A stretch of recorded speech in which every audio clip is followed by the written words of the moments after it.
Un nouvel outil mis à disposition où on a vraiment choisi ce qu'il y a de mieux à l'heure actuelle. La municipalité de Sarralbe est très heureuse de sa salle sportive qui vient de faire peau neuve. Son aspect et ses équipements ont été entièrement revus.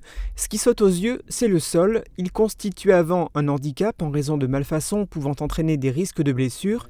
Aujourd'hui, il a été refait et c'est un atout qui pourrait permettre aux clubs sportifs de la commune, handball et volleyball, de voir plus haut. C'est une résille spéciale sport qui a été posée, qui est identique à celle que l'on retrouve à Sarrebourg, qui a été posée il y a 1 an à Sarrebourg. Et c'est un sol qui va nous permettre d'évoluer jusqu'au niveau national, si on a la chance d'avoir des clubs de volley et de handball qui accèdent à ce niveau national. Pendant 10 mois, le temps de réaliser les travaux, les joueurs de clubs de hand et de volley occupaient des créneaux au gymnase du collège Doisneau et à celui de la commune d'Herbitzheim. La salle sportive de Sarralbe étant désormais opérationnelle, ils peuvent d'ores et déjà y retourner pour préparer leur saison sportive. Les élèves de la commune, privés de gymnase l'an passé, pourront également revenir au complexe sportif et culturel François Mitterrand pour faire du sport.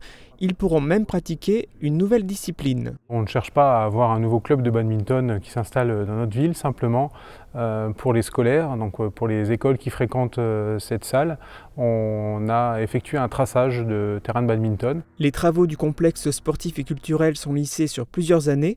Entamés en 2023, ils ne sont pas encore terminés. Actuellement, ils se concentrent sur la centrale de traitement d'air et l'année prochaine, l'attention se portera sur la salle culturelle. Au total, le coût de toutes les opérations concernant la salle socio-culturelle s'élève à environ 3 700 000 €. Pour l'aider à financer ces travaux, la municipalité a reçu une participation financière de la part de l'Europe, de l'État, de la région, du département et de la CASC.